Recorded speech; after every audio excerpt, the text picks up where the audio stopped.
রোজ রোজ একই রকমের রুটি পরোটা খেতে না ভালো লাগলে একবার এভাবে সবজির পুলি পরোটা বানিয়ে দেখুন। এই পরোটা বানানো যেমন সহজ মনে হবে, খেতেও দারুণ লাগে।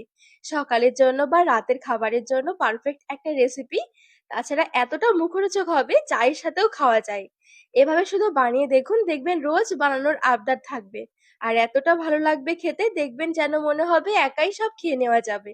নমস্কার বন্ধুরা, নতুন একটা পর্ব দেখার জন্য আপনাদের সকলকে স্বাগত জানাই। আজকে তৈরি করে দেখাবো খুব সহজভাবে মুখে লেগে থাকার মতন সবজির পরোটা। বানিয়ে দেখুন, খেতে দারুণ লাগে। সকালের জলখাবারে বা রাতের জন্য ঝটপট তৈরি করে নিতে পারেন। বানানো যেমন সহজ, খেতেও দারুণ। তো চলুন, আশা করছি রেসিপিটি অনেক ভালো লাগবে। তো সবজির পরোটা তৈরি করার জন্য সবার প্রথমে আমি এখানে একটা বাটি নিয়ে একটা ডো মেখে নেব। বাটিতে নিয়ে নিচ্ছি মিডিয়াম সাইজের বাটি মেপে 2 বাটি ময়দা। আটাও নিতে পারবেন।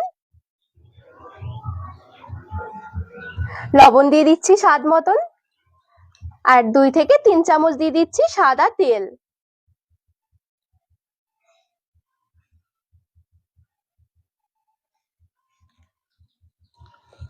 এবারে তেলটা দিয়ে ভালো করে একটু ময়দাটাকে ময়াম দিয়ে নেব। এতে করে পরোটাগুলো অনেক বেশি খাস্তা আর মুচমুচে তৈরি হবে, খেতে ভালো লাগবে। এখানে দেখুন ভালো করে আমি ময়াম দিয়ে নিয়েছি। আর ময়াম দেওয়া হয়ে গেলে দেখবেন এরকম চাপ দিলে একটু জড়ো হয়ে আসবে। তার মানে বুঝতে হবে ময়ামটা এখানে ভালোভাবে দেওয়া হয়ে গেছে। এভাবে করে একটু ময়াম দিয়ে নেবেন, দেখবেন খেতে ভালো লাগবে। তাছাড়া পরোটাগুলো ভাজার সময় তেলও খুব বেশি একটা টানবে না। অল্প অল্প করে জল দিয়ে ডো মেখে নেব। আমি এখানে নর্মাল জলই নিয়েছি।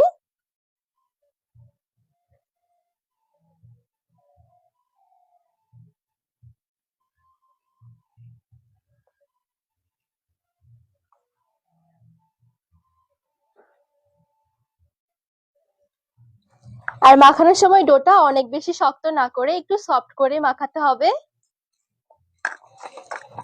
তো দেখুন খুব সুন্দরভাবে ডোটা আমি একটু নরম করে মেখে নিয়েছি। ডোটা ঢাকা দিয়ে সাইডে রেখে দেব। এবারে কড়াই বসিয়ে সবজির পুরটা তৈরি করে নেব। কড়াইয়ে অল্প একটু সরষের তেল দিয়ে দিচ্ছি। তেলটা ভালো করে গরম করে নেব।